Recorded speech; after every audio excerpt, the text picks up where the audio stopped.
আজকে আমরা পড়তে চলেছি ভ্রূণের পরিস্ফুটন ও ভ্রূণের রোপণ। দেখো, আগের ক্লাসে আমরা নিষেক সম্পর্কে জেনেছি। সেই নিষেকে কি হচ্ছিল, সব শেষে আমরা দেখেছিলাম জাইগোট উৎপন্ন হচ্ছিল, তাই তো? নিষেক প্রক্রিয়ায় সব থেকে শেষে কি উৎপন্ন হচ্ছিল? জাইগোট। তো এখানে আমরা দেখব জাইগোট কিভাবে ক্লিভেজ পদ্ধতির মাধ্যমে মরুলা, ব্লাস্টুলা ও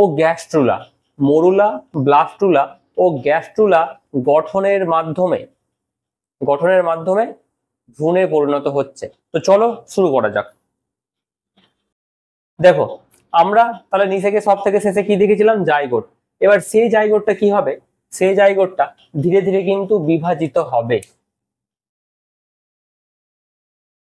কোষের স্ট্রাকচারটা সেম থাকবে। কি হবে এখানে যে জাইগোট ফরমেশন হয়েছিল নিষেকের পরে, সেই জাইগোটের কোষের সংখ্যা বৃদ্ধি হবে। মানে আগে ধরো একটা কোষ ছিল, এখন কিন্তু আর একটা কোষের সৃষ্টি হবে। এরপরে আমরা দেখব, প্রথমে এখানে দুটো কোষের সৃষ্টি হলো, এরপরে দুটো থেকে কটা হলো? তিনটে। এরপরে দেখব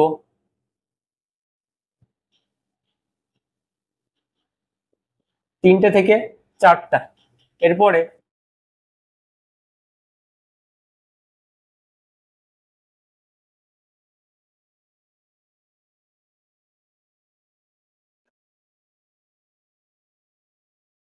এরপরে দেখো 16টি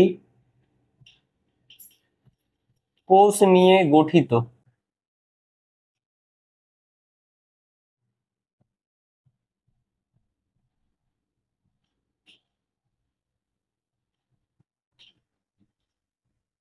তাহলে দেখো, জাইগোটটি কিন্তু প্রথমে দুটি কোষে, তারপরে তিনটি কোষে, তারপরে চারটি, তারপরে পাঁচটি, ছটি, আটটি, তারপরে কিন্তু 16টি কোষ নিয়ে একটি কোষপুঞ্জ গঠন করেছে। 16টি কোষ নিয়ে একটি কোষপুঞ্জ গঠন করেছে। এই যে 16টি কোষ নিয়ে যে কোষপুঞ্জ গঠন করেছে, এটাকে আমরা কি বলবো? এটাকে আমরা বলবো মরুলা দশা। এটাই হচ্ছে আমাদের মরুলা দশা। একটা জিনিস খেয়াল করবে, জাইগোটে যখন এইভাবে বিভাজিত হচ্ছে, এর ভেতরের কিন্তু নিউক্লিয় ম্যাটেরিয়াল গুলো আস্তে আস্তে বেড়ে যাচ্ছে। আর সাইটোপ্লাজমীয় ম্যাটেরিয়ালের সংখ্যা কিন্তু কমে যাচ্ছে।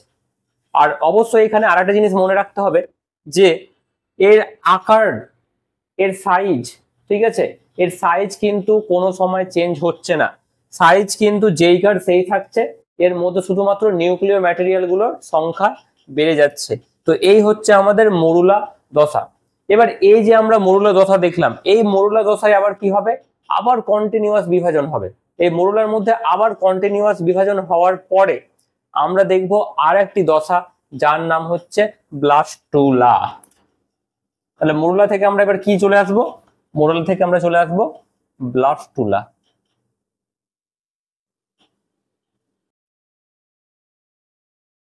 ব্লাস্টুলা দশায় দেখো, মরুলা দশায় কি দেখলাম? 16টি কোষ নিয়ে গঠিত কোষপুঞ্জ কিরকম অবস্থায় আছে? নিরেট অবস্থায়। অর্থাৎ এই যে মাঝখানের অংশটা দেখছো একবারে পরিপূর্ণ অবস্থায় রয়েছে, যার কারণে আমরা কি বলেছি? নিরেট একটা গোলাকার স্ট্রাকচার তৈরি করেছে। বাট ব্লাস্টুলা দশায় আমরা দেখব এই স্ট্রাকচারটা অনেকটা হবে ফাঁকা। এই স্ট্রাকচারটা কিরকম হবে? অনেকটাই ফাঁকা।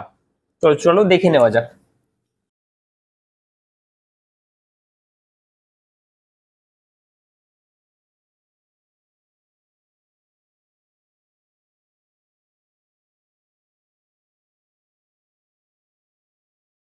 তো এই দেখো, ব্লাস্টুলা দশায় আমরা দেখছি মরুলা দশায় যেমন ছিল নিরেট, অর্থাৎ মাঝখান পরিপূর্ণ, এখানে দেখো এখানকার কিন্তু মাঝের অংশটি কিন্তু অনেকটাই ফাঁকা।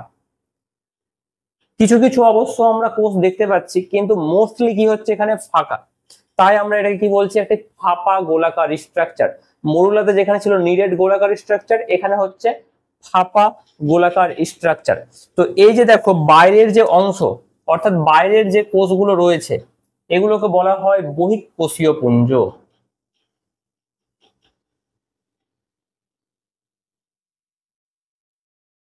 বহিঃকোষ পুঞ্জ। আর এই যে ভেতরের যে কোষগুলো আমরা দেখতে পাচ্ছি এগুলোকে বলা হয় অন্তঃকোষপুঞ্জ।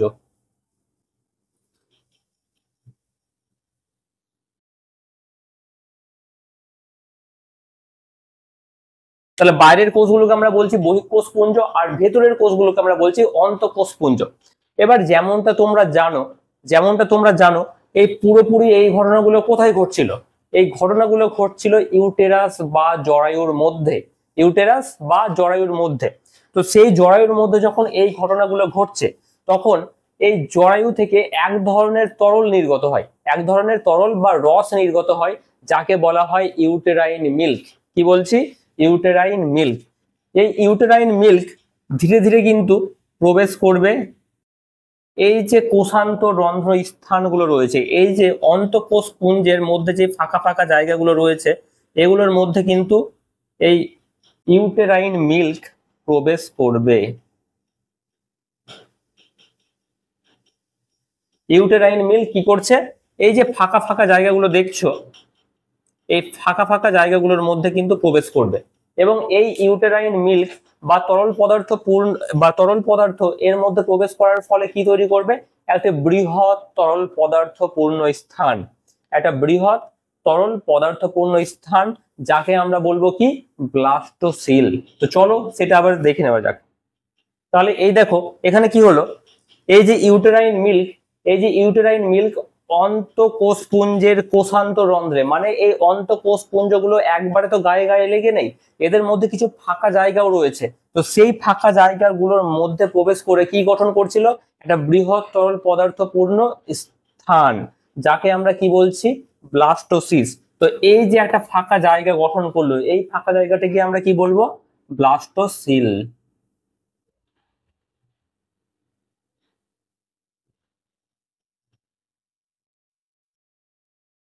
ব্লাস্টোসিল। আর এই অন্তঃকোষ পুঞ্জগুলোর কি হলো? অন্তঃকোষ পুঞ্জগুলো কনসেন্ট্রেটেড হয়ে গেল, একটা নির্দিষ্ট জায়গায় এরা কি হয়েছে? সীমিত হয়ে গেছে। দেখো এখানে এরা কিভাবে সীমিত হয়ে গেছে একটা নির্দিষ্ট স্থান বরাবর, ঠিক আছে? আর এই দেখো এই যে চ্যাপ্টা আকৃতির যে কোষগুলো দেখছো, এই যে যেখানে বহিঃকোষ পুঞ্জগুলো ছিল, এই বহিঃকোষ পুঞ্জগুলোর পরবর্তীতে কি হচ্ছে? এই বহিঃকোষ পুঞ্জগুলোই পরবর্তীতে ব্লাস্টোসিল গঠনের সময় কিন্তু চ্যাপ্টা আকৃতি ধারণ করছে, চ্যাপ্টা আকৃতি ধারণ করছে, যেগুলোকে বলা হচ্ছে ট্রোফোব্লাস্ট।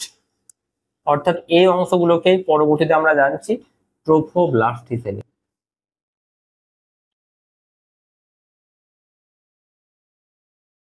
ট্রোফোব্লাস্ট হিসেবে। তাহলে এই দেখো এই এমব্রায়োব্লাস্ট, ব্লাস্টোসিল এবং ট্রোফোব্লাস্ট, এই এমব্রায়োব্লাস্ট, ব্লাস্টোসিল এবং ট্রোফোব্লাস্ট নিয়ে গঠিত ব্লাস্টুলা দশা বা ব্লাস্টোসিস্ট দশা।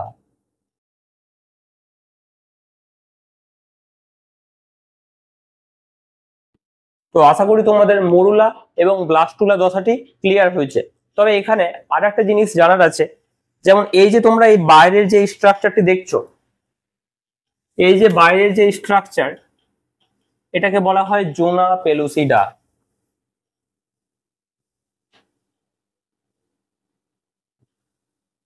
এই জোনা পেলুসিডা প্রথমের দিকে অক্ষত থাকলেও এর পরে যখন এটা রোপণ হবে, এটা যখন জরায়ুর এন্ডোমেট্রিয়ামে রোপণ হবে, তখন কিন্তু এই জোনা পেলুসিডার স্তরটি বিনষ্ট হয়ে যাবে। তখন এই জোনা পেলুসিডার স্তর বিনষ্ট হয়ে যাবে। তো এই গেল আমাদের মরুলা এবং ব্লাস্টুলা। এবার আমরা দেখে নেব গ্যাস্ট্রুলা। তবে গ্যাস্ট্রুলা দেখার আগে আমাদেরকে যেটা জেনে নিতে হবে সেটা হচ্ছে ভ্রূণের রোপণ। তো চলো এবার সেটা দেখে নেওয়া যাক। আমরা দেখলাম ব্লাস্টুলা বা ব্লাস্টোসিস্ট দশা।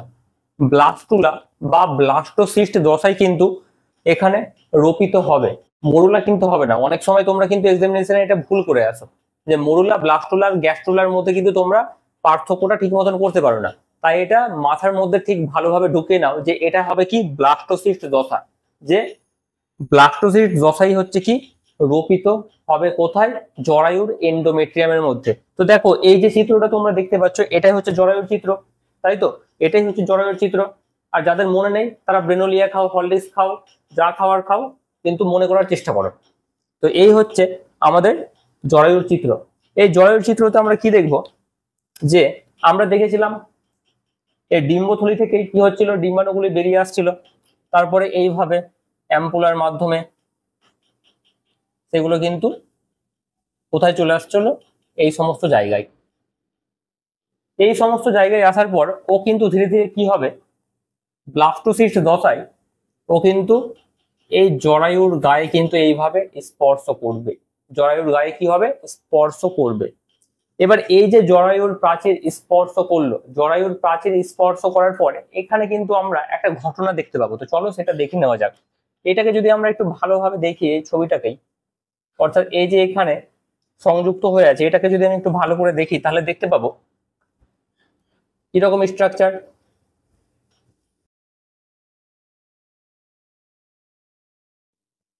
এইরকম করে একটা স্ট্রাকচার থাকবে। চ্যাপ্টা কোষগুলো কিভাবে এসছে সেটা তোমরা আগে জেনেছো। আর এখানে কি থাকবে, এমব্রায়োব্লাস্টগুলি এখানে থাকবে। আর এই যে সম্মুখ ভাগ, এই সম্মুখ ভাগকে ঘিরে এইরকম করে একটা স্ট্রাকচার আমরা দেখতে পাবো। এরকম করে একটা স্ট্রাকচার দেখতে পাবো। কখন দেখতে পাবো, যখন এই প্রাচীরের গায়ে যখন সংস্পর্শ করবে, তারপরেই কিন্তু এই ঘটনাটি আমরা দেখতে পাবো। তো দেখো, এই যে বাইরের অংশ, এই বাইরের অংশকে আমরা কি বলেছিলাম, ট্রফোব্লাস্ট, তাই তো? কি বলেছিলাম, ট্রফোব্লাস্ট। এই ট্রফোব্লাস্ট যেমনই কিন্তু এই প্রাচীরকে সংস্পর্শ করলো, দুটো ভাগে বিভক্ত হয়ে গেল। একটা হচ্ছে কি, সাইটোট্রোফোব্লাস্ট, আর একটা হচ্ছে কি, সিনসাইটোট্রোফোব্লাস্ট।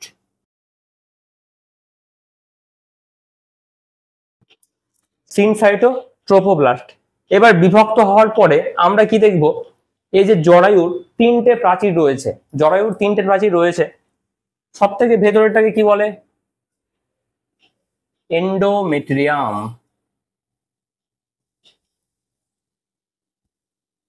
মাঝেরটাকে কি বলে, মায়োমেট্রিয়াম।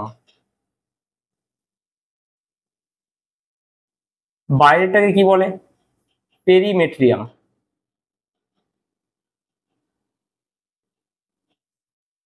এবার দেখো এখানে কি হবে, এই যে দশাটি ছিল, ব্লাস্টোসিস্ট দশাটি ছিল, ও কিন্তু এবার এন্ডোমেট্রিয়ামের ভেতরে প্রবেশ করবে। কি করে প্রবেশ করবে, যদি ছবিটা আমি এখানে একবার দেখাই,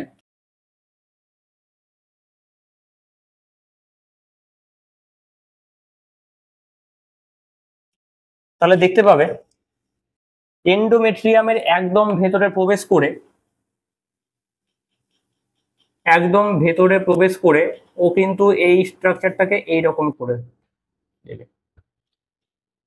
এইরকম একটা স্ট্রাকচার আমরা দেখতে পাবো। একদম এন্ডোমেট্রিয়ামের ভেতরে কিন্তু ও এইভাবে প্রবেশ করে যাবে। তো এই হচ্ছে আমাদের ভ্রূণের রোপণ। এবং এন্ডোমেট্রিয়ামে প্রবেশ করার পর তোমরা দেখছো এটা কিন্তু সরাসরি কোথায় চলে আসছে, মায়োমেট্রিয়ামে, অর্থাৎ মাঝের জায়গাতে। ঠিক আছে, তো এই হচ্ছে আমাদের ভ্রূণের রোপণ। এবার দেখো এখানে আরেকটা জিনিস এখানে ঘটতে থাকে। এই যে স্ট্রাকচার রয়েছে এখানে, দেখো এই যে এমব্রায়োব্লাস্ট গুলো রয়েছে, এই এমব্রায়োব্লাস্ট গুলো কিন্তু পরবর্তীতে একটা স্ট্রাকচার গঠন করবে। দেখো কিরকম স্ট্রাকচার, এই এমব্রায়োব্লাস্ট গুলোই মাঝ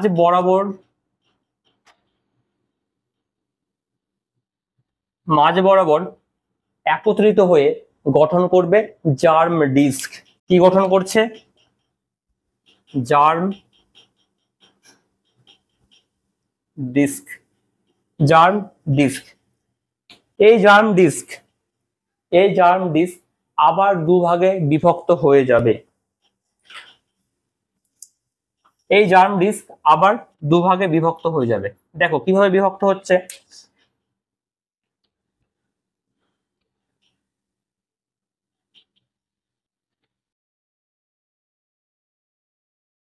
তো এবার দেখো এই যে জার্ম ডিস্ক আমরা দেখেছি, এই জার্ম ডিস্ক কিন্তু দুটো ভাগে বিভক্ত হয়ে যাচ্ছে। এই উপরের চ্যাপ্টা আকৃতির যে কোষগুলো আমরা দেখতে পাচ্ছি এগুলোকে আমরা বলবো এপিব্লাস্ট, এপিব্লাস্ট। আর নিচের যে সেলগুলো রয়েছে এগুলোকে আমরা কি বলবো? এগুলোকে আমরা বলবো হাইপোব্লাস্ট। হাইপোব্লাস্ট, এপিব্লাস্ট আর হাইপোব্লাস্ট।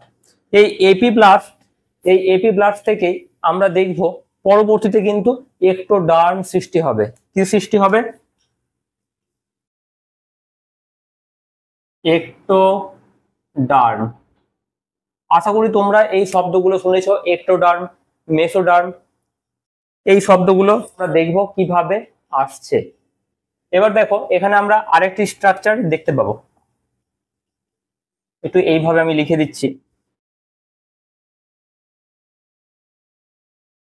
এবার দেখো এই যে এক্টোডার্ম বা এপিব্লাস্ট, এই যে এক্টোডার্ম বা এপিব্লাস্ট, এই এক্টোডার্ম বা এপিব্লাস্ট, এক্টোডার্ম বা এপিব্লাস্ট একটি গহ্বরের সৃষ্টি করে।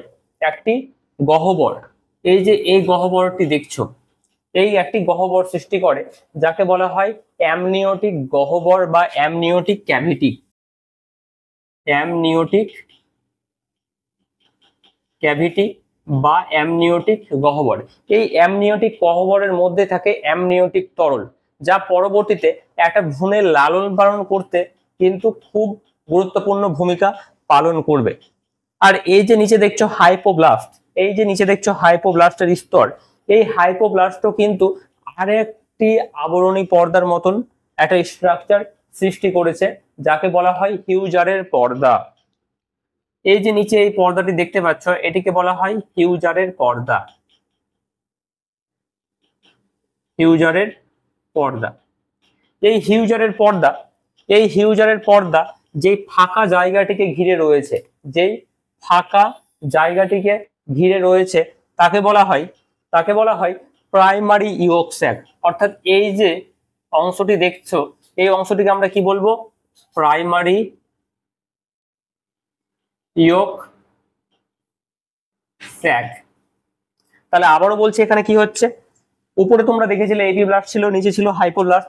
এই এপিব্লাস্ট, এই এপিব্লাস্ট একটা ক্যাভিটির সৃষ্টি করছে। এই এপিব্লাস্ট বা এক্টোডার্ম একটা কিন্তু এখানে ক্যাভিটির সৃষ্টি করছে যাকে আমরা বলছি অ্যামনিওটিক ক্যাভিটি। এই অ্যামনিওটিক ক্যাভিটির মধ্যে থাকে অ্যামনিওটিক তরল, যা কিন্তু একটা ভ্রূণের পরিস্ফুটনে বা একটা ভ্রূণের লালন পালনে কিন্তু খুব গুরুত্বপূর্ণ ভূমিকা পালন করবে। তারপরে দেখো নিচে যে হাইপোব্লাস্ট ছিল, এই হাইপোব্লাস্ট আবার এই হাইপোব্লাস্ট আবার কি করেছে? আরেকটি স্তর সৃষ্টি করেছে যাকে আমরা কি বলছি? প্রাইমারি ইয়ক স্যাক। তো চলো এরপরে আমরা আরেকটু স্ট্রাকচারটাকে ভালো করে দেখে নিই। এরপরে কি হবে? এরপরে দেখো, এবার এই দেখো এই যে হিউজারের পর্দাটি ছিল, এই যে নিচের যে গোল গোল স্ট্রাকচার এটাকে আমরা কি বলেছিলাম? হিউজারের পর্দা। এই হিউজারের পর্দা কিন্তু এবার কিছুটা হলেও কনসেন্ট্রেটেড হয়ে গেছে এবং এখানে আর একটা কিন্তু ফাঁকা জায়গা সৃষ্টি করেছে। দেখো এই যে পুরোপুরি যে ফাঁকা জায়গাটা সৃষ্টি করেছে এটাকে বলা হয় এক্সট্রা এমব্রায়োনিক মেসোডার্ম।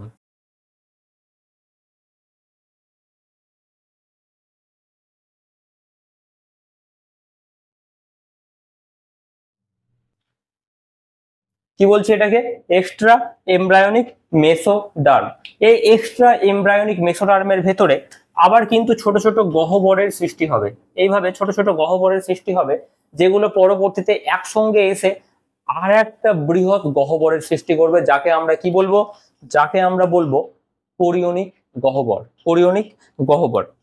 তাহলে এরপরে এরপরে আমরা যেটা দেখতে চলেছি সেটা হচ্ছে এই এপিব্লাস্ট আর এই হাইপোব্লাস্টের স্ট্রাকচারটা। তো চলো এবার সেটা দেখে নেওয়া যাক। তাহলে এই দেখো এই অংশটা হচ্ছে কি? এই অংশটা হচ্ছে আমাদের এপিব্লাস্ট। এটাই ছিল কি? এপিব্লাস্ট। আর এটা কি ছিল? এটা ছিল হাইপোব্লাস্ট। এটাই হচ্ছে কি? হাইপোব্লাস্ট। এই এপিব্লাস্ট আর হাইপোব্লাস্ট, এই এপিব্লাস্টের কোষগুলো বিভাজিত হয়ে গঠন করছে প্রিমিটিভ স্ট্রেক। প্রিমিটিভ স্ট্রেক, এই অংশটা হচ্ছে কি? প্রিমিটিভ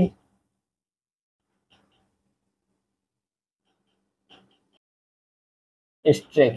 এই প্রিমিটিভ স্ট্রেকটা কি কি? এই প্রিমিটিভ স্ট্রেক থেকে কিন্তু পরবর্তীতে এই যে আমাদের মাথা, এই যে আমাদের মেরুদণ্ড, এই স্ট্রাকচার গুলো কিন্তু এখান থেকেই সৃষ্টি হবে। আর এই স্ট্রাকচারটা কিভাবে সৃষ্টি হচ্ছে, যেটা আগেও বললাম, এই এপিব্লাস্টের কোষগুলো কিন্তু বারবার বিভাজিত হয়ে এটা কিন্তু গঠন করছে। আর এখান থেকে আমাদের মাথা, মেরুদণ্ড এবং বায়ু ছিদ্র পর্যন্ত এই স্ট্রাকচারটা কিন্তু আমরা এখান থেকেই সৃষ্টি হবে। এরপরে দেখো, এই কোষগুলোর অপত্য কোষগুলো, এপিব্লাস্টের অপত্য কোষগুলো ধীরে ধীরে কিন্তু বিভিন্ন জায়গায় ছড়িয়ে ছিটিয়ে যাবে। যেমন দেখো, যেই কোষগুলো মাঝ বরাবর থাকবে সেগুলোকে আমরা কি বলবো, মেসোডার্ম। কি বলছি, মেসোডার্ম। এদিকে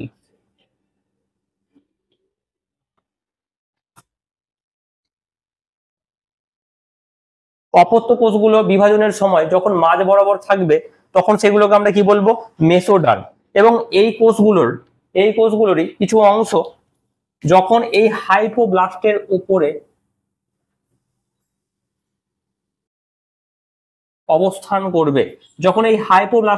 অবস্থান করবে, তখন কি গঠন করবে, তখন গঠন করবে এন্ডোডার্ম। কি বলছি, এন্ডোডার্ম। তবে অবশ্যই মাথায় রাখবে, অনেক সময় কিন্তু অনেকেই ভুল করে যে হাইপোব্লাস্ট থেকে এন্ডোডার্ম তৈরি হয়। অ্যাকচুয়ালি এই এন্ডোডার্মটা হচ্ছে হাইপোব্লাস্টের উপরে অবস্থান করে। আর কোথা থেকে সৃষ্টি হচ্ছে, এই এপিব্লাস্ট থেকে কিন্তু অ্যাকচুয়ালি এটা কিন্তু সৃষ্টি হচ্ছে।